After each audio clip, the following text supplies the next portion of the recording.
First story: the howling bunker beneath Elmsfield. I never believed in ghosts, not once. I grew up in a small Texas town, Elmsfield, where people spoke more about God than they did the devil. I joined the Army straight out of high school looking for a way out, something bigger. I never expected the devil to find me underneath my own home soil. It started in the spring. Our unit got orders to relocate to an old decommissioned Cold War facility just 10 miles outside Elmsfield. They said it was for a training exercise, to see how we'd respond to isolated subterranean combat conditions. It sounded cool at first, until we arrived. The entrance was just a rusted steel door hidden behind overgrown brush. You'd miss it if you didn't know it was there. Captain Mills briefed us quickly. 3 days underground, running drills, rotating guard shifts, maintaining radio silence. We descended into the darkness like obedient ghosts. The place was a labyrinth. Damp concrete walls, ancient flickering lights, and the constant drip of water echoing like footsteps. But the worst part was the silence. Not the peaceful kind, the kind that presses on your ears until you start hearing things that aren't there. First night, I heard it. A low groan, far down one of the maintenance tunnels. Private Hanley said it was just wind through the pipes, but there was no wind, not 10 stories beneath the earth. By the second day, we were all on edge. Radios stopped working. Clocks lost time. Our squad leader, Sergeant Kearns, went missing during a solo patrol through Sector D. We searched, screaming his name, but got nothing in return but our own echoes. That night, something banged against the door of the barracks room we were sleeping in. Loud. Desperate. Like someone slamming both fists. Henley and I rushed to open it. Nothing. Just the long hallway stretching into black. Then came the whispering. But not alive. Said he looked wet, like he'd been drowned, but his eyes glowed white, like old bulbs. I laughed it off until I saw it myself. It stood at the end of the corridor, hunched, head tilted, watching, not moving, not breathing. I blinked and it was gone. The final night is when it all unraveled. We woke to screaming. Corporal Jenkins was missing. Again we searched. Again we found nothing. But the screaming didn't stop. It came from the walls, from the floors. The whole bunker echoed with it. Then the power failed. Pitch black. You don't know fear until you're 10 stories underground, with no light, no sound but your own heartbeat, and that of something else. I lit my flashlight. My hands were trembling. The beam caught something on the wall. Writing. Scratched into the concrete, deep, jagged. It never left. That's when the doors began slamming shut, one by one. Trapping us. Hurting us. Henley and I ran. We got separated. I heard him screaming my name. Then nothing. I reached the command room. Empty. But the monitors were on. Static, then footage, from the hallway. I saw myself, right then, standing still. But I wasn't. I was moving. I looked at the screen, and I wasn't blinking. I wasn't breathing. Then it turned. My own face turned on the screen, to look directly at the camera, eyes glowing white. I ran. I don't remember how I got out. I woke up outside the entrance, bruised and bleeding. The door was gone, just concrete. Like it never existed. No one believes me. The Army says the site doesn't exist. That Kearns, Jenkins, Henley, they were never assigned to my unit. But I know what I saw. And sometimes, late at night, I hear it. Just behind my door. That wet, groaning sound, it never left. Second story. The silence at Marlow Ridge. I was stationed at Marlow Ridge, a forgotten training outpost nestled deep in the northern Cascades of Washington state. It was supposed to be a temporary assignment. 2 weeks of isolation, simple patrols, no combat, no drama. Just cold mornings, canned meals, and static-filled radio check-ins. Old rumors floated through the ranks about experiments, desertions. Some even whispered about soldiers going mad from the silence, but that was just bored chatter. Or so I thought. There were 4 of us. Me, Corporal Brian Keller, Sergeant Mark Holloway, Private First Class Joey Dent, and Specialist Nina Morales. We were sent in to keep the base running while engineers installed new surveillance tech. The barracks were half-rotten, the mess hall looked like it hadn't seen a hot meal since the 80s, and the radio tower groaned like an old man in the wind. The first 2 nights were uneventful. Joey complained constantly. Morales barely said a word. Holloway was glued to the operations manual like he was preparing for inspection. I kept patrol logs and tried to ignore the growing weight in my chest. It began the 3rd night. At exactly 0200, our radios let out this high-pitched whine, like a scream underwater. Then, silence. Total blackout, no static, no signal, not even local channel noise. Morales went out to the tower to reset the comms. She never came back. We searched for hours. Nothing but snow, old footprints, and wind that felt like it was breathing against your skin. When dawn broke, we found her gear, neatly stacked just outside the tower door. Her boots, jacket, and even her dog tags. But no Morales. Joey lost it.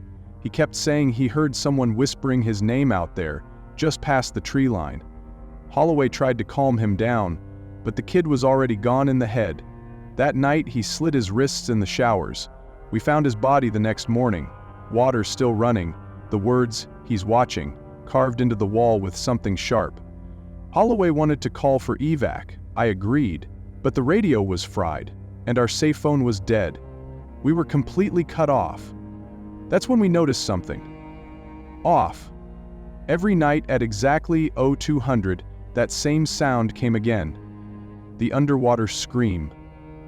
And something else. Shadows moving past the windows.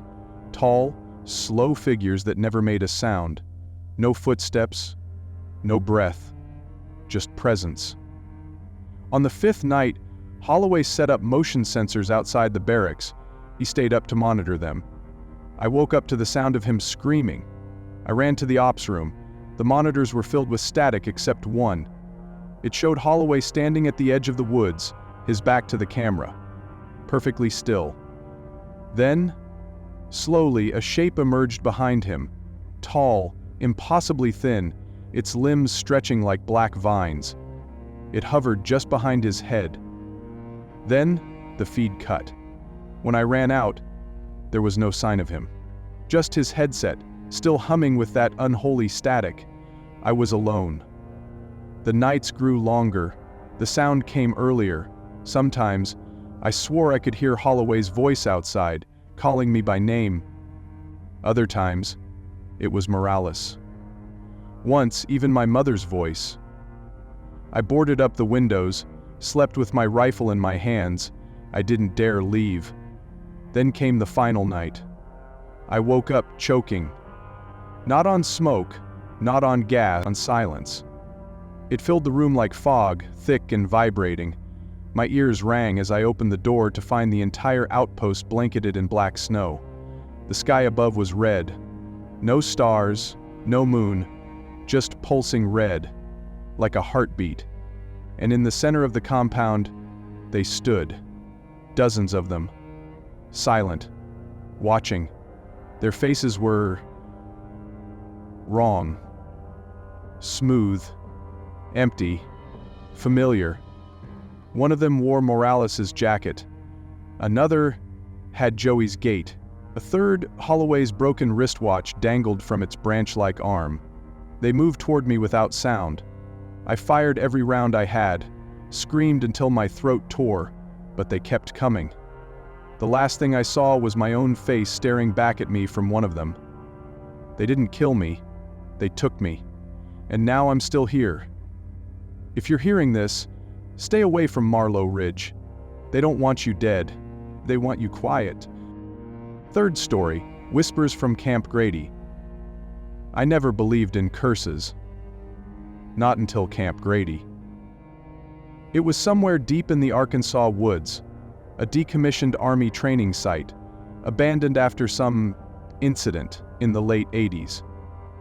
Nobody talked about what happened there, just rumors of soldiers going AWOL and strange signals jamming radios. In 2023, our unit got assigned to do a routine sweep before it was scheduled for demolition. Simple job. Or so we thought. Our team? Me, Corporal James Jimmy Wallace, Sergeant Hank Tucker, Private Miguel Ortiz, and Specialist Laura Nguyen. We arrived on a fog-heavy morning in November. The trees swallowed the sunlight. It looked like dusk all day long. Camp Grady was just as you'd imagine an abandoned base. Barracks full of mold, doors barely hanging on, and that smell. Like copper and something rotten beneath it. We set up inside the old mess hall. Nguyen kept picking up static on the comms. Ortiz joked about ghosts in the wires. We laughed. That first night, the laughter stopped. I woke to footsteps. Not boots. Bare feet. Soft, slow, dragging across concrete. I grabbed my rifle and quietly checked around. Nothing. Everyone asleep. I chalked it up to dreaming. But then, Ortiz didn't wake up. He was there, lying on his cot. Eyes wide open, mouth frozen mid-scream. No wounds, no signs of struggle. Dead. Tucker radioed for medevac. Silence. We tried backup channels. More static. Then a voice came through. "Do you hear them?" It wasn't Ortiz. It wasn't anyone we knew. Just a whisper. Then silence again. We moved Ortiz's body to the storage room and stayed together. We should have left. But the truck wouldn't start. Compass spun like mad. GPS dead. Like something didn't want us leaving. That night it got worse. Nguyen said she saw Ortiz standing at the edge of the woods. He just stood there, watching. But when we ran out with flashlights, he was gone. Only thing we found were barefoot prints in the mud, going toward the barracks. Tucker ordered us to hunker down. He didn't believe it, but I saw his hands shaking. We took turns on watch. I had the second shift. Around 3 a.m., I heard crying. A woman's voice. Soft, broken, coming from the kitchen area. I went to check. There was no woman. Just old pots and pans. But there was something scratched into the metal prep table. We never left. I ran back. Nguyen was gone. We searched until dawn. No sign. Not even footprints. Just her headset, lying next to Ortiz's body. Now, missing, Tucker snapped, started screaming into the woods. "Show yourselves! Come on, you cowards!" And then, a whisper behind us. He called. We came. Dark figures emerged, shadows shaped like soldiers, faces blurred, twitching like static on an old screen. I fired. Tucker ran. I think I hit one. It vanished like smoke. Then a hand grabbed me. Cold, bone-thin, pulling me down. I blacked out. When I woke, I was alone. In a hospital. Fort Bragg. They said they found me wandering a highway over 80 miles from Camp Grady. No sign of Tucker. No sign of Gwen. Ortiz's death was listed as cardiac arrest. The site was sealed. And then, quietly erased from maps. I dream of it sometimes. That whisper, that cold grip, that final message on Nguyen's headset, recovered days later. It was never abandoned. They were waiting. Do I believe in curses now? Yes.